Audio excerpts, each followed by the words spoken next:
All right, we are live here with the Big Douglas Show. You can check us on Twitter, YouTube, and Facebook. Make sure you hop in the comments. We love to get in all of your opinions and hear what you have to say.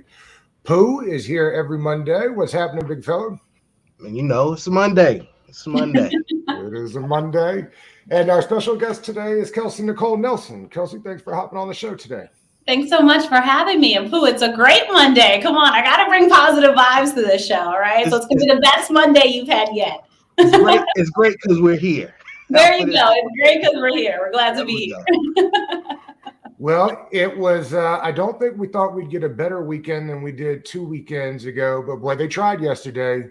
It was a hell of a game, and I got to say, I owe Joe Burrow a personal apology. I thought that he was, just a guy in a great system with weapons. He's a dude, man, and you can tell. And what we find out more and more, Pooh, is if you got a dude, sky's the limit, including the Super Bowl. Were you surprised by Joe Burrow? No. What I was surprised by was that his offensive line didn't get him necessarily killed yesterday, as they almost did the week before. But I'm not surprised at all. I mean, he has weapons there. The receiver, the three receivers. I know the tight end got hurt, but the three receivers and then Joe Mixon. So he has the weapons around him. So even though it's not necessarily the same system as he had at LSU when they won the championship, he still came into the game with some weapons. A lot of young quarterbacks, when they come in, they don't necessarily have the weapons. So it's not like when they was in school, and then of course he had not a whole year because he got injured, but he had time last year, to catch up to the speed of NFL. So not necessarily surprised. I was more surprised that Kansas City tricked that game off in the second half, but we'll get into that later.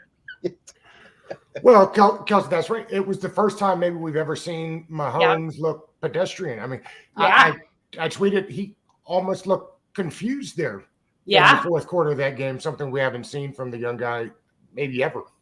Yeah, I feel like we saw an uncharacteristic Patrick Mahomes as you're speaking to. We've gotten so used to his standard of greatness that he's set in the league. And so when he just looked like he didn't know what was going on, like overtime, I didn't know who that guy was. And it just kind of spiraled down. When you saw Kansas City's getting the ball, I think many of us automatically thought, all right, Patrick time, they're at home, they're in Arrowhead, game over. But then all of a sudden, I mean, it's like literally Patrick gave that game away. And that's not to take away anything from the Cincinnati Bengals. Because much like you, Doug, I've got to give Joe Burrow an apology. Everyone was talking about how good they are, how high they're on him. And I saw firsthand how he did the Baltimore Ravens. But I'm like, okay, the Ravens were injury prone, right? Their defense was abysmal. They had went through so much in their secondary. They had third string guys stepping in. So I'm like, I've just not seen enough of Joe Burrow. But to come back from that ACL injury the way he did, to come back and play the way he does with an offensive line that people would have nightmares about because you just don't know how they're going to show up, and play the way he did so young, and to make us now start putting respect on the Cincinnati Bengals name, and to do that of all teams against the Kansas City Chiefs. Like Chiefs fans woke up still stunned this morning, still unbelievable what happened to them at home by this team that no one was talking about in the AFC, yet alone in the AFC North, yet alone the AFC, right? Because everyone was thinking it's Patrick Mahomes' game. Even when the Chiefs were struggling early this season, all right, he's going to knock it off and the Chiefs are going to get back on track, which they did. They played that game, but it's just Patrick Mahomes, he unraveled. And you're looking at the other side, what Zach Taylor was able to do with, again, Joe Burrow, and you're thinking about this is a team that won 6 games seasons before, and now we're about to go see them in sunny Los Angeles in the Super Bowl. Like, I mean, it's an incredible story. And the Bengals just had it all together. You talked about Joe Mixon, their receivers, like everyone stepped up. And I think we really do need to give credit to the Bengals defense as well for stepping up the way that they did, limiting Kansas City. And now this is why we're excited for them. And now we're starting to believe and start to say, who they? Because who are they, Bengals, right? Like, because they're making us just believe into what they're selling, because the product is real, folks. And this is why the Bengals defeated the Kansas City Chiefs. So again, just phenomenal play, but Kansas City has to be biting themselves because literally that game was given away by them. But, at the end of the day, who deserves to be there. That is the Cincinnati Bengals. So I'm excited for them. And they've been in a long drought. So I'm excited to see, hopefully they can bring the trophy home. Never in a million years when they were down, 21-3?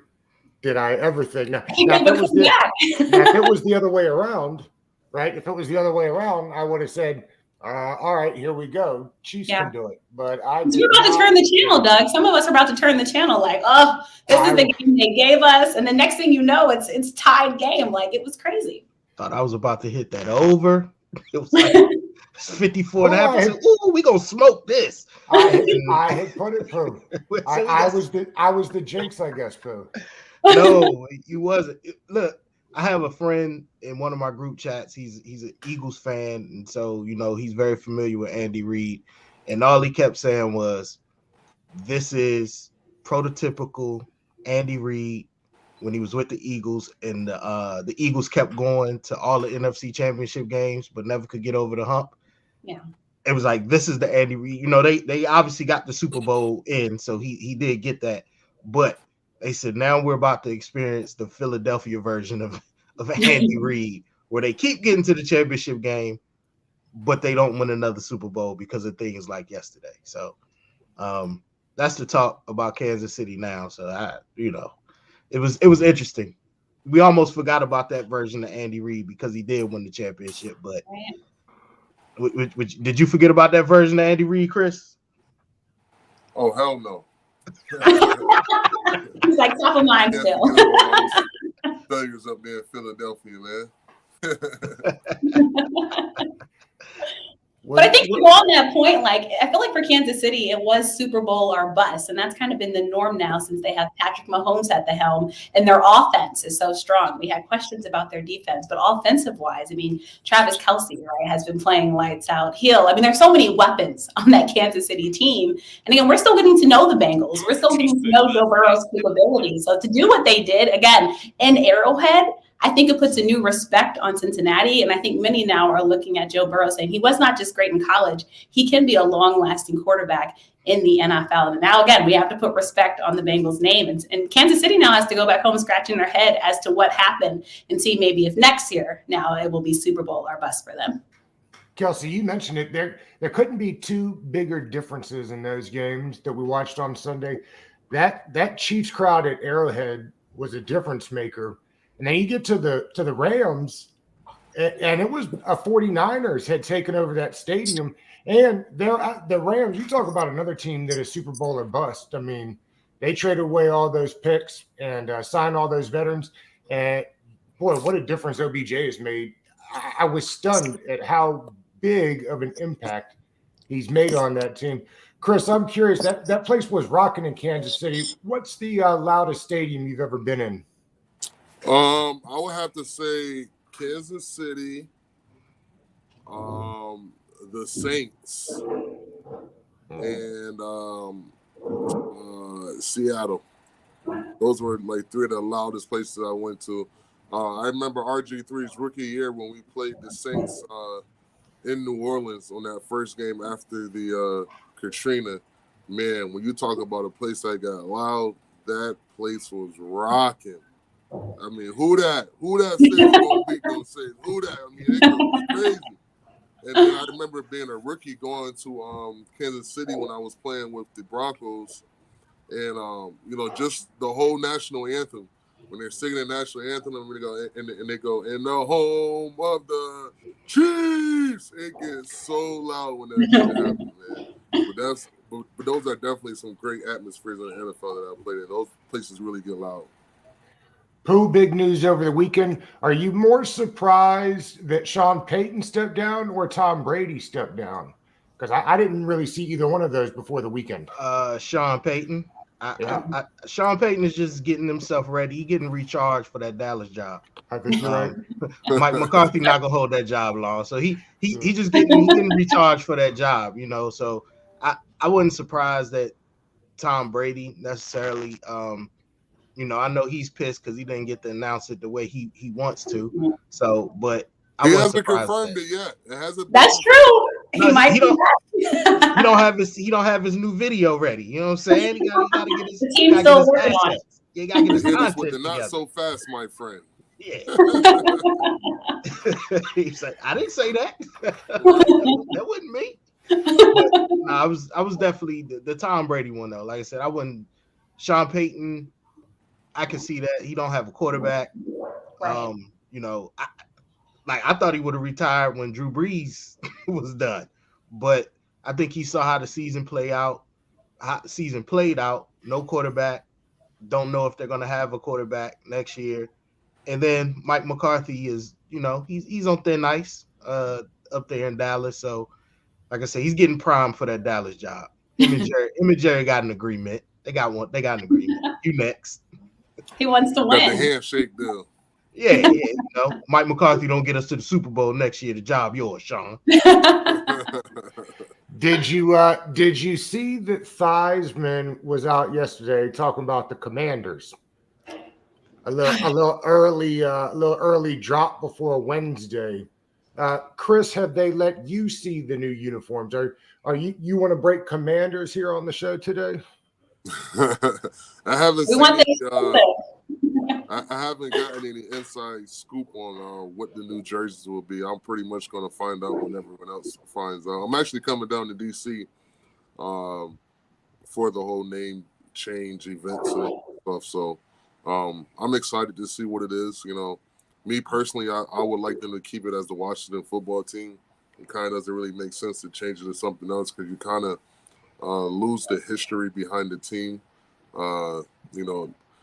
Guys can still relate to the Washington football team when we were the Redskins because we were the Washington Redskins. But we kind of like don't have no involvement with the Commanders or the Red Wolves or whatever the team may be named. But it is what it is, and I'll be excited. I'll be excited for the announcement, and I'll be down there to have fun. Interesting factoid. I don't know how we came up this over the weekend. The Chiefs, who I guess this is because they did the poster for the teams in the playoffs, and they had like the mascot, and they used a wolf for Kansas City, which I thought was interesting. Did you know that the animal mascot for the Chiefs has been a wolf for like 25 years and is actually in the Mascot Hall of Fame for the Chiefs as a wolf? I thought it was an Indian. No. That's the interesting thing. The only reason why they have an arrowhead and it's a wolf as the mascot. Wow. I just found this out. I was going to say because when that field goal went through, I don't know if you guys saw it, but the mascot he just dropped, and it was like the best thing that you could watch on TV. But did not know that either until recently. But I guess maybe that's how they've been able to kind of swing around some of the controversy going on with the name change. But Chris, I'm so happy you said that because I'm like you. Just keep it simple. Keep it Washington football team. Don't complicate it. The colors are there because any name they're gonna name it. Let's just be honest. Fans are going to be up in an uproar because we've been so used to the old name, which was the Redskins, and now just when we're starting to get used to the Washington football team, now they're about to change it again. Yeah, like, I think it's taken us too many days. What do you do with all your memorabilia? Everyone has that too. From the last 60 years or whatever, I know people are not going to throw it away. They're going to come to the game with probably more Redskins stuff than whatever the new name is. Well, it's going to be trash. The name is going to be trash. I've been told that's why it was never going to stay Washington football team because they were concerned that people would just continue wearing their Redskins gear. Which they're still going to do it because that's the team history. I mean, you can't miss the team's history. So they will, but just being the football team makes it a whole lot easier than if Right. I don't know. We'll see. Again, I've said this for a while. To me, it has a whole lot more to do with the marketing and the branding. Yeah. If the uniforms look dope and the helmets are fresh, then what they're called. You know what I mean? Like people really call themselves Packers. You know what I mean? Like there's some weird janky names out there that you would never go for. And the Ravens, I mean, how many times have the Ravens redone their uniforms? You know what I mean? So like if it's the Commanders, doesn't mean that what you see right now. There's a difference between changing a uniform and changing the name, Well, even the logo for the Ravens has changed a couple times. Huh?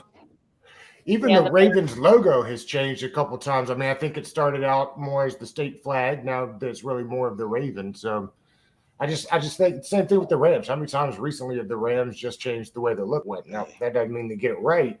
But once you the uniforms may change, but them names ain't trash like the Commanders. Who hates the Commanders? Who you didn't want anything to do with military though, right? Nah, man, nothing to do with military. This find an animal.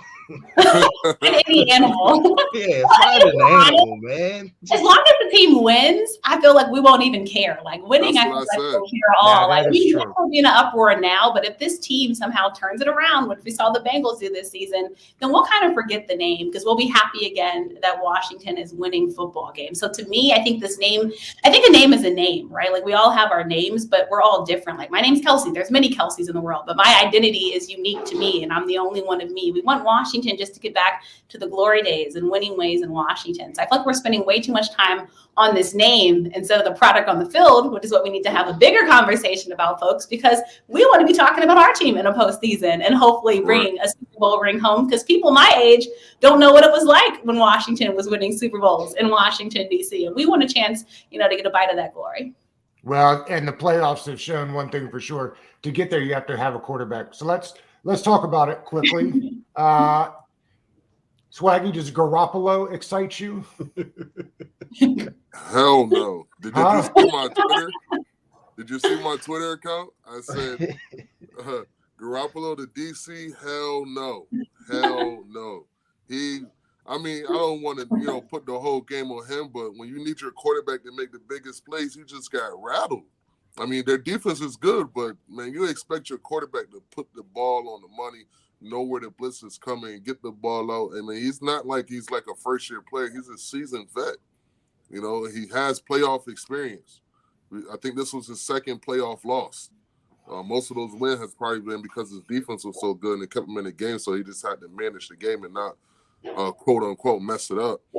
But last night, man, those last two drives, man, when it was time to win, you want your quarterback to have the ball in his hands, and he did absolutely nothing. Nothing. And I'm going to say this with all due respect, because he is an NFL starting quarterback, but Jimmy G is the prototypical game manager. So is Tom Brady, so is Aaron Rodgers, but they can just make those deep throws when needed. But when it matters, you want the ball in their hands. When it matters in San Francisco, you want the defense on the field. Also, anytime somebody starts out with all due respect, compliments aren't coming after. No, none at all. None at all. Kelsey, they have said repeatedly they will be addressing the quarterback situation in the offseason. Do you prefer that means they're trading away first-round picks for a premier quarterback or finding the solution in the draft? Do you have a preference?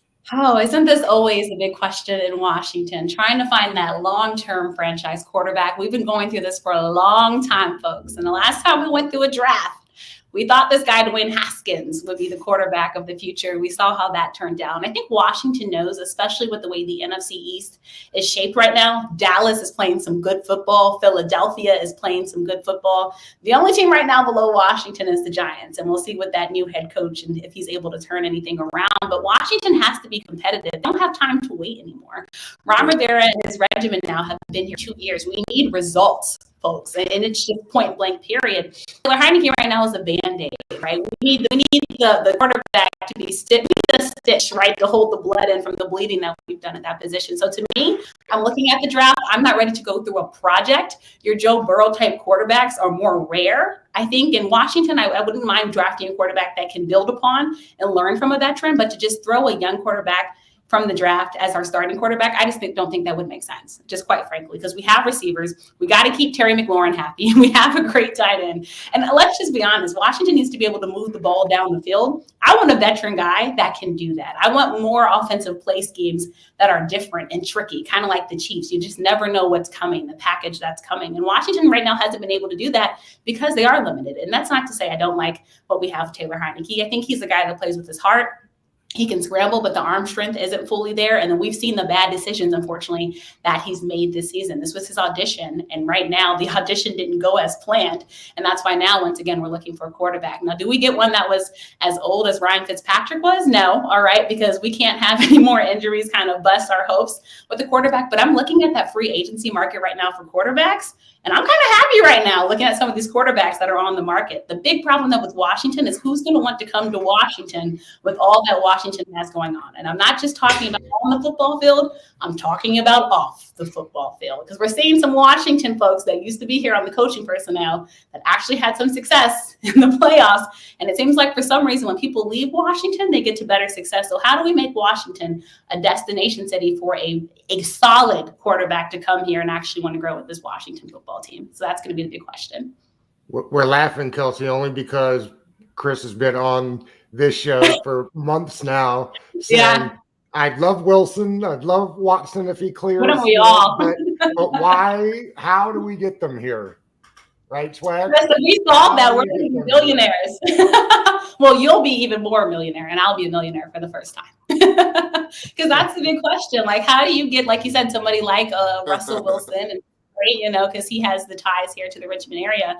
Deshaun would be great, but how do you get them to want to play here? Because every quarterback now wants to what? They want to win. Tom Brady went to Tampa Bay because he felt there was a winning formula. You come to Washington, you see pieces, you see a defense that has to reclaim their glory because they didn't live up to expectations.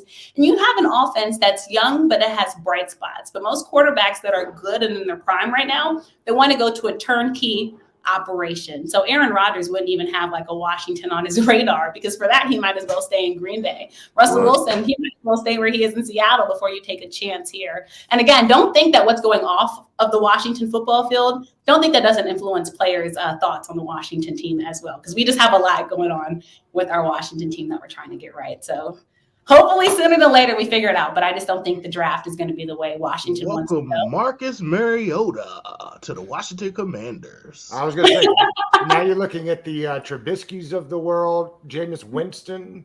You like the idea of a Jameis Winston?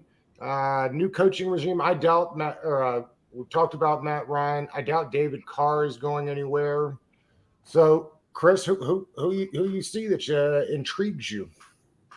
I don't know, man. I mean, my heart would want to go with a Deshaun Watson, but I just can't see him coming to Washington with all the sex allegations that we have as an organization and with the stuff that he's been dealing with. I just don't see how he would, be a match for Washington just because we have so much going on in the front office. I would love to get a Russell Wilson, but, we want the quarterback of the future. Russell may only be, around for another 4 or 5 years. You know what I mean? So I don't know, man. Everybody's talking about Matt Ryan possibly. I think he's just way past his time. Even if we get a Matt Ryan in free agency, I would say we still try to find that number one quarterback in the draft. At least he can learn from a Matt Ryan. But I think sign a good veteran and then draft a quarterback that you feel like is going to be for the future, and hopefully he can learn some good things from the veteran that you bring in for, possibly a year, maybe 2.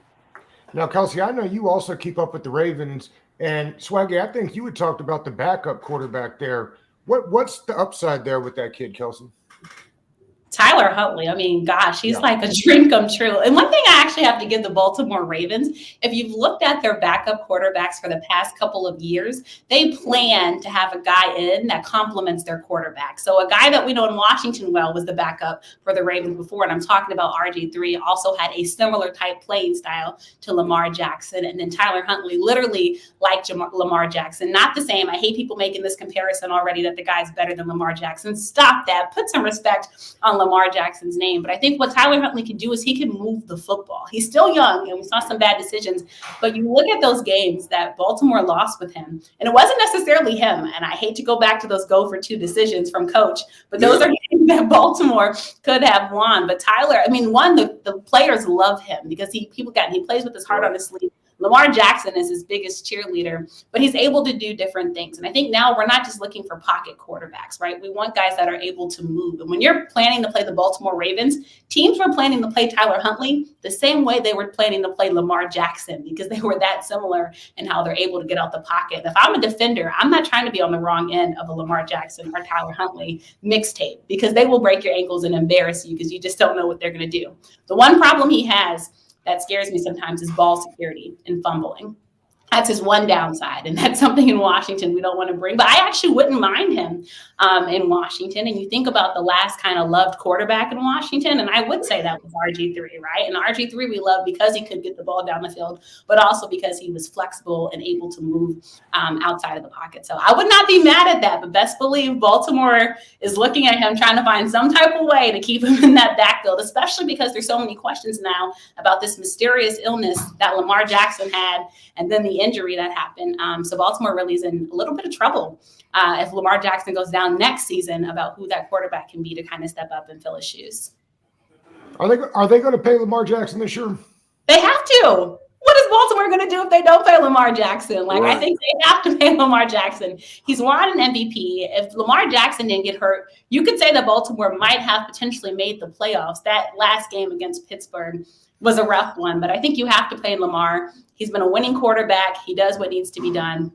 I thought he was gracious to Baltimore, too, giving them an extra year to figure out the contract situation. And he's also trying to figure it out with his mom. So I think Baltimore will pay him, but Baltimore does not want to make the same mistake paying Lamar that they did with Joe Flacco when they lost so many great players because of that big contract that they gave Joe Flacco. So they're hoping to not repeat that history with Lamar Jackson. So they have to pay him, though. Everyone keeps asking me that, Doug. And I'm like, who else would you get in Baltimore? You think they're going to let go? Like, him and John Harbaugh have a relationship that most players would want for a head coach and a quarterback. That's something I think that Andy and Patrick have. And that's honestly what quarterbacks need. And I think that's another problem we have in Washington. We've been through the coaching changes. We've been through quarterback changes. There's just no consistency at the head coach spot and the quarterback spot. And when you don't have that, it's going to be hard to win football games. The question keeps getting asked because they haven't given him a contract yet. They better pay him. I'm telling you, lots of teams would like to have Lamar. Yes, they would. Man, listen, and that's what I don't understand. Like, we're waiting for the 5th year to pay Lamar Jackson, who's already won an MVP. Yeah. And then a guy like Jimmy Garoppolo gets paid after 8 games and get paid $100. Yeah.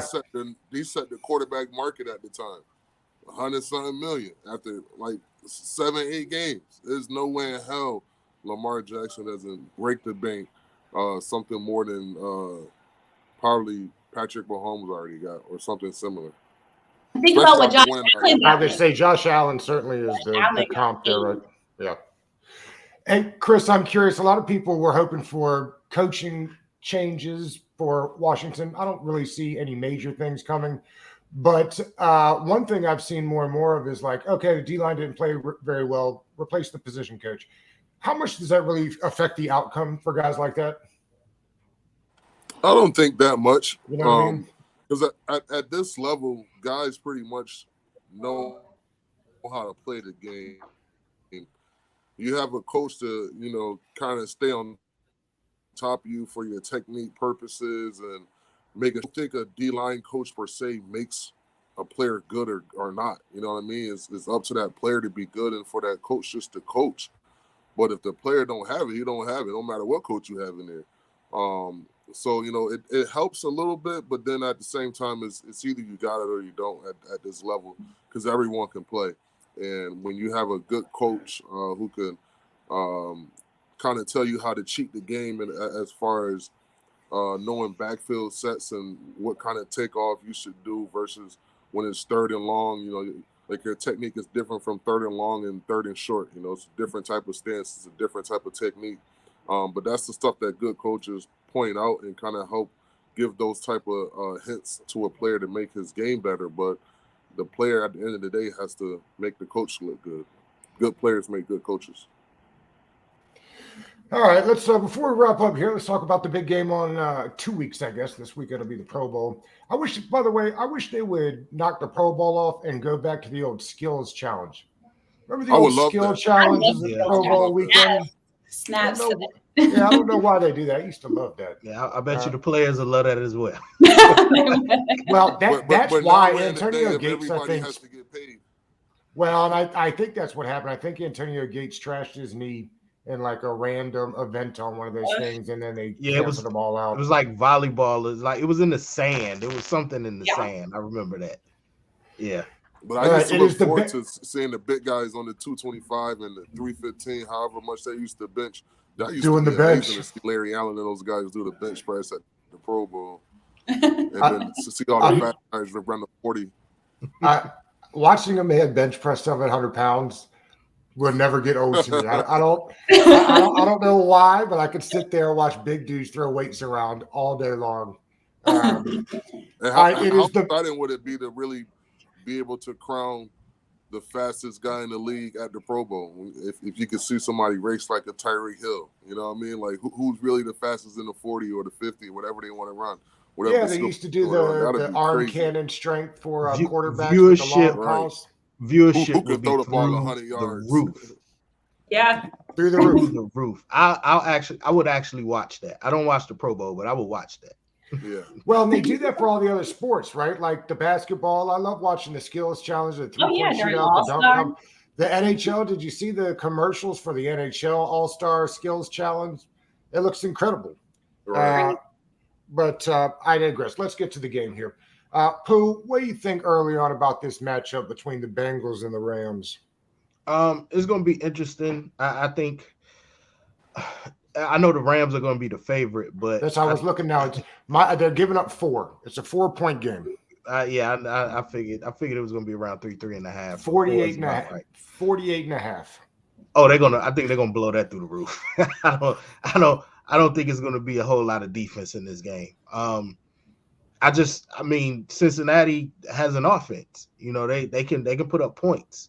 They have a great receiver in Jamar Chase, who, you know, he got, I think his highest game, he got 266 a few weeks ago. So I think it's going to be one of them games where, you know, the Rams, even though they have all them players on defense, they always still seem to give up points, and they're going to have to score points to win. So this is going to be, Super Bowl is going to be the week that, yes, Joe Burrow still will be running for his life with Von Miller and Donald on the other end, but I think he'll be able to get some plays off against that secondary. So I think the Rams may pull it out, but it's going to be very, very, very close. I think it's going to probably be more like 3 than 4 because none of them have been there. So it's not like it's a thing of, well, some of the Rams have, but it's not like a thing of, oh, we have this team coming back and they've been to the Super Bowl a few times. Like, it's going to be a whole bunch of wide-eyed players out there for Super Bowl. And so at the end of the day, I just want to see a good game. We've had 2 great weeks of football. When we get to the Super Bowl, I just want to have another great game. I don't care if it's 17-20, if it's 38-41. I really don't care. I just want to see a good game at the end of the day to end the season off. Kelsey, what about you? You think it'll be a close game? So I'm thinking just to build off of what was just said, we're hoping it is, because like you said, we've just had 2 great weeks of football, some of the best playoff action that we've had. And I think all the storylines too going into this game, again, how many people picked the Cincinnati Bengals, not only becoming the kings of the AFC North, but going to the Super Bowl? Like, come on, nobody did. And Joe Burrow, again, coming back from that injury, playing with a knee brace, something that he was not used to. I think it was incredible, their story to get there. And then the Rams and adding all these names, we had to see if they will live up to their expectations on paper. Oh, by the way, shout out to OBJ's dad for calling it right. Son now gets to go and play in a Super Bowl. And also we've got Matthew Stafford now, folks, playing in a Super Bowl. Like, just talk about how the Rams pulled everything together. So big props to Sean McVay. But I think the Rams know the job that needs to be done. I think the big question is, how much can you trust Matthew Stafford? Matthew Stafford and Jimmy G, I put them in this category of, I know they're going to throw a pick. I just know they're going to throw a pick. Matthew Stafford's going to have to play a clean game, because though the Bengals defense is not something that we're talking about, if they play like they played this last game, again, watch out for the Bengals and being able to capitalize off of turnovers. I think the hard thing for Cincinnati, though, is looking at all the the weapons that the Rams have. And then if they get their running game going, Cincinnati's going to have their hands full. I think it's going to be a lot on the back of Joe Burrow. But you also look at a guy like Mixon, and you're thinking about what he can do in the fold for Cincinnati. So I think it's actually going to be a high-scoring tight game. But I do think it will be a battle of the turnovers, and whoever comes off on top of that will be the ultimate winner of the Super Bowl. And it will be great, though, to see if the home team's able to win again, much like last year, and if the Rams are able to do that in their home stadium. But again, just excited for a lot of these guys finally making it there, especially after the 2 great games to get them there. So I think they're both riding on a momentum. But if the Bengals win, I just want to say, Joe, we want to see you smoke another one of those cigars. I've gotten used to Joe Cool. I've declared January Joe Burrow-uary, because Joe Burrow has just dominated and took the league by storm. He's been a lot of fun to watch. I'm ready for Joe to come out rocking his ice again. You know, he had his ice on Look, yesterday. did you hear the quote he said? He said, do you think I wear fake stuff? Like, you know, Right. you know how much I make? Yeah. You gotta love Joe Burrow. It's hard to root against him. Kelsey, before we hop out of here, congratulations to you, the Maryland 30 under 30. Thank you. I appreciate it word. so much. You know, I said Maryland's bowl win. And when Maryland won the bowl, it was only right that in the same year I got this recognition. So it's super exciting. Things happening for the University of Maryland. So it means so much. So shout out to the Terps. Hopefully they get the next win. I was sad they lost to Indiana, but thank you so much, Doug. It means a lot. Just a small girl from Germantown, Maryland, trying to make her mark. So I appreciate it. And I know you're doing all kind of things. So tell the folks what you got coming up and where they can find you. Yeah, well, I'm not as cool as any of the other fellas on here, but everyone can follow my website, KelseyNicoleNelson.com. I will actually be heading out to the Super Bowl, so actually packing now for that. Super excited to be covering the big game, so I'll be on Radio Row all week long, so definitely tune into my show, listen in with KNN on Fox Sports Radio for that. I'll be doing a live show actually this week as well. I'll have the great James Brown joining me, JB, helping me to break down the Super Bowl matchup that's coming up. And then also just a lot of podcast radio appearances.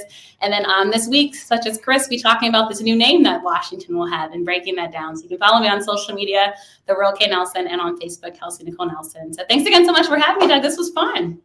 Yes, it was. Thanks for hopping on. And Chris Pooh, I'll see you next Monday.